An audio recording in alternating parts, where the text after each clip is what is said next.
Hello children, welcome to your EVS video class. Children, in EVS we are doing revision and today I'm going to revise mixed bag. Mixed bag मतलब जो भी आपका syllabus है evaluation 3 का, right from chapter 13 to 19, उसमें से आपको मैं क्वेश्चंस करवाऊँगी और जो भी इम्पोर्टेंट पॉइंट्स हैं वो लिखवाऊँगी, जो इम्पोर्टेंट नोट्स कह सकते हैं, इम्पोर्टेंट पॉइंट्स हैं वो लिखवा सकती हूँ। और वो जो नोट्स हैं वो क्वेश्चन आंसर्स के फॉर्म में आ सकते हैं, वो वन वर्ड के फॉर्म में आ सकते हैं, मैच द कॉलम के फॉर्म में भी आ सकते हैं, तो वो करेंगे। लेकिन उससे पहले थोड़ा सा चैप्टर 19 रिवाइज़ करवाएंगे, क्योंकि चैप्टर 18 मैंने पिछले वीडियो में रिवाइज़ करवाया था, आपको नोट्स के फॉर्म में रिवाइज़ करवाया था। यहाँ भी थोड़े कुछ नोट्स के फॉर्म में ही मैं आपको इसको रिवाइज़ करवा देती हूँ चैप्टर 19 का। पहले चैप्टर 19 में हमें कौन से पॉइंट्स याद रखने हैं? पहला तो ये कि there are 28 states in India. ठीक है, सबसे पहला पॉइंट है कि there are 28 states in India and there are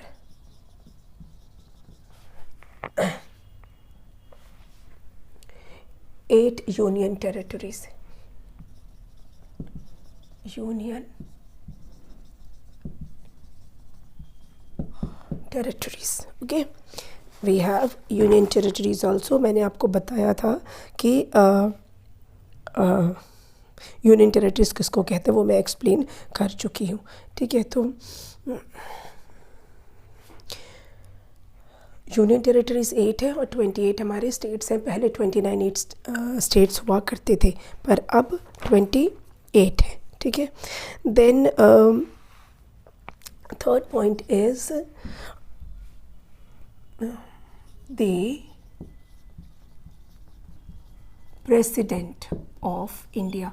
जो हमारे देश के प्रेसिडेंट हैं, ठीक है, जिनको हम हिंदी में राष्ट्रपति बोलते हैं, तो president of India he lives in a building, a house called Rashtrapati Bhavan. राष्ट्रपति भवन, राष्ट्रपति भवन, जहाँ पर हमारे देश के प्रेसिडेंट रहते हैं, दैट इज़ कॉल्ड राष्ट्रपति भवन। Third point is in India we have many monuments. ठीक है, there are many monuments in India.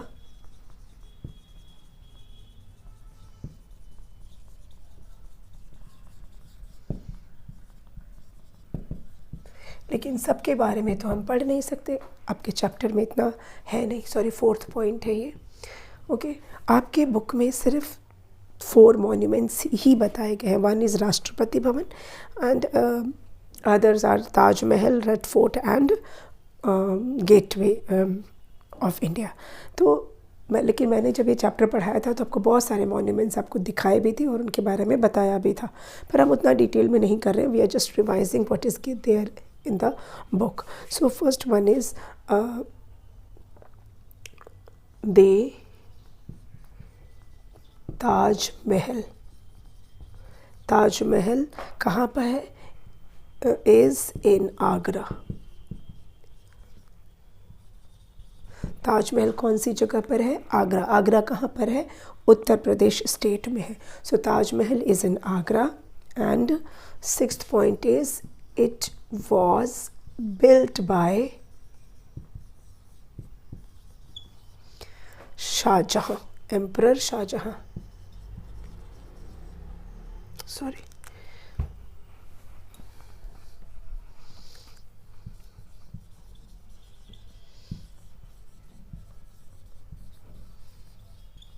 Shahjahan, इसको पढ़ेंगे हम शाहजहाँ। इसको किसने बनाया था? एम्परर शाहजहाँ ने बनवाया था ताजमहल को। ठीक है, थोड़ा मैं कैमरा और अच्छे से एडजस्ट कर दूँ। Then next is number 7th is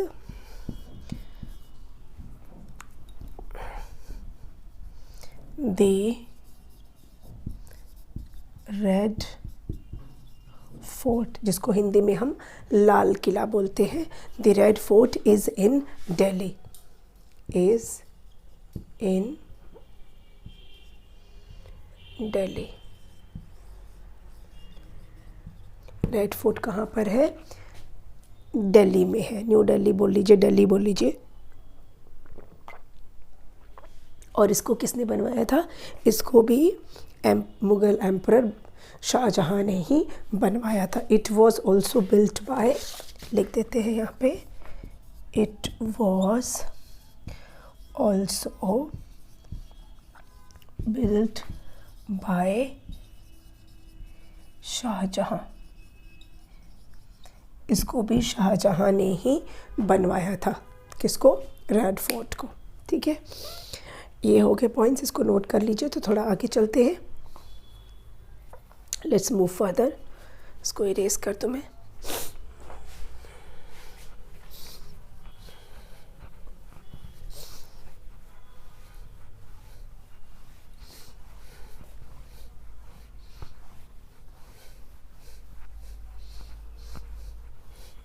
okay, next is gateway of India.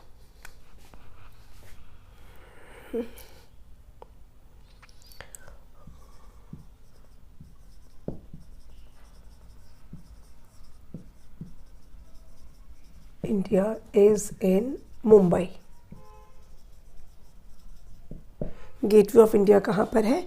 Mumbai में है। और इसको ब्रिटिश लोगों ने बनवाया था। It was built by British. अब उनका नाम आपको नहीं जानने की ज़रूरत है, और वैसे इसमें लिखा भी नहीं हुआ आपकी बुक में, जो इसको हम यहीं पे लीव कर देते हैं। Gateway of India is in Mumbai. ये मुंबई में, ये इंडिया के बहुत ही फ्यू मॉन्यूमेंट्स के नाम हैं। और जैसा कि आप जानते हो, मैंने बहुत सारे मॉन्यूमेंट्स आपको कराए थे। ठीक है, अच्छा, ये जो मॉन्यूमेंट्स हैं, इनसे हमें क्या पता चलता है? ये एक इम्पॉर्टेंट पॉइंट है। तो the monuments in India reflect the rich past and culture of our country. They monuments of India reflects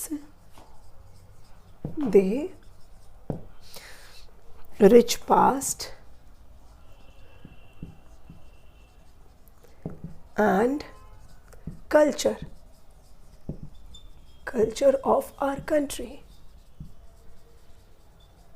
जो इंडिया के मॉन्यूमेंट्स हैं, उनसे हमारे देश का जो एक बहुत ही रिच पास्ट, जो किस तरह का हमारा पास्ट था, हिस्ट्री कितना हमारा रिच था, उस बारे में हमें पता चलता है through these monuments. Next, the largest state in our country is the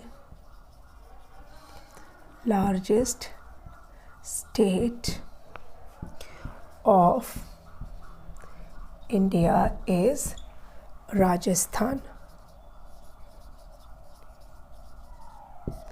जो राजस्थान स्टेट है वो इंडिया का लार्जेस्ट स्टेट है। ओके, तो ये हो गया चैप्टर नंबर 19 के कुछ important points. Now we will move on to the notes. जो मैंने मिक्स्ड बैग लिखा है, तो वो इसीलिए लिखा है कि हम चैप्टर अभी कुछ क्वेश्चंस मैं आपको दूंगी, इसलिए, हालांकि वो चैप्टर वाइज ही होंगे क्वेश्चंस।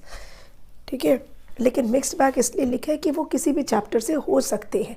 ठीक है, फर्स्ट हम नोट्स लिख लेते हैं। तो सबसे पहले तो हम बात करेंगे ट्रीज़ की। ट्रीज़ किसको बोलते हैं? ठीक है, they are very big plants. Trees are very big plants. Yeah, they are very big plants. Okay, they are tall. They have thick stem. उनका stem thick होता है, called trunk. Okay, they have thick stem called trunk. They give us fruit, flower, wood. Okay, they give us fruit, flower, wood, shed and many other things. कि medicine वगैरह भी बनती है, many other things. Okay, तो ये हो गया tree के बारे में। They are very big plant, they are tall, they have thick stem called trunk, they give us fruits, flowers, wood and many other things. Okay, number two is shrubs. Shrubs किसको बोलते हैं? Shrubs are medium in size, ठीक है। They are medium in size. They have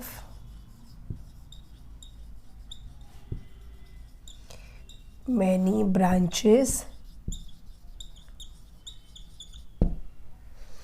Their stem, I hope it is visible. Yes, their stem is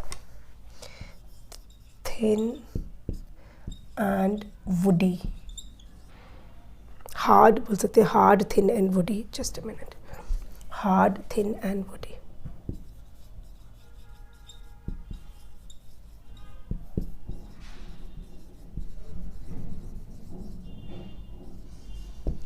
Okay, they have many branches.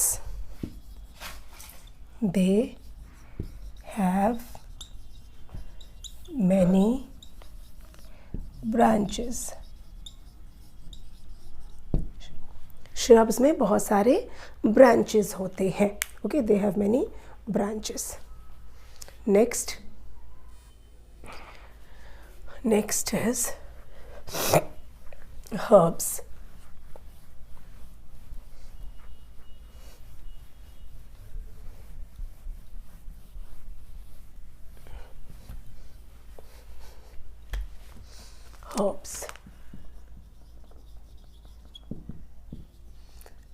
They are very small plant.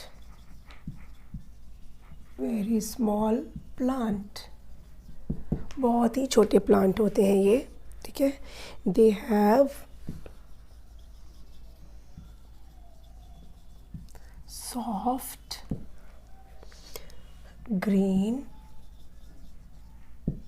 thin stem. Okay. Most herbs live only for few months. और generally इनमें फूल नहीं लगते हैं, leafy ही होते हैं, जैसे coriander है, mint है, ग्रासेस हैं। तो वैसे सनफ्लावर भी एक हर्ब के जैसे है, कुछ कुछ उसमें फूल वाले होते हैं पर बहुत कम होते हैं ऐसे जिनमें कि फ्लावर्स लगते हैं, ठीक है। तो ये हो गया हर्ब्स के बारे में। Next is climber. क्लाइंबर क्या होते हैं? They have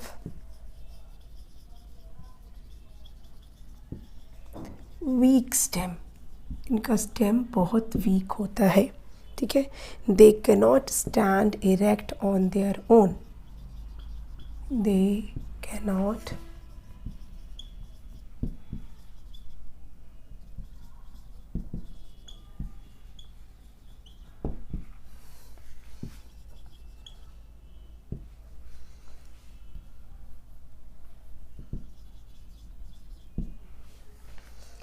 they cannot stand erect on their own. वो अपने आप से सीधे खड़े नहीं हो पाते हैं। They take support of another plant to stand. They take support of other things, you can से।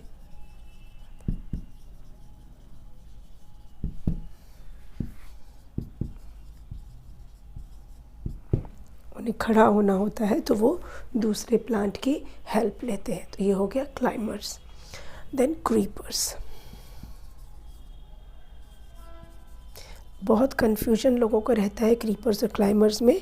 ये भी क्या है? They have week stem, they have week stem they crawl on the ground, ठीक है, दे क्रॉल ऑन द ग्राउंड, वो खड़े ही नहीं होते। क्लाइंबर तो खड़ा भी हो जाता है ना, लेकिन ये खड़े भी नहीं होते हैं।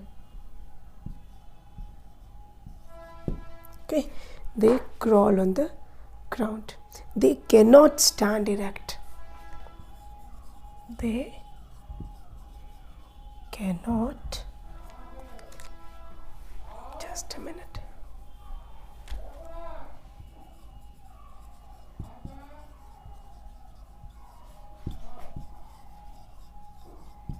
वो खड़े ही नहीं हो पाते, they can not stand erect. Okay, तो ये हो गया क्लाइंबर के बारे में। अभी बचा है हमारा थोड़ा थॉर्नी प्लांट्स के बारे में नोट्स बनाएंगे हम, यूजेस ऑफ प्लांट्स के बारे में बनाएंगे, पर आज की वीडियो को यहीं पे बंद करते हैं। ये सब करेंगे अब नेक्स्ट वीडियो में। Okay, thank you.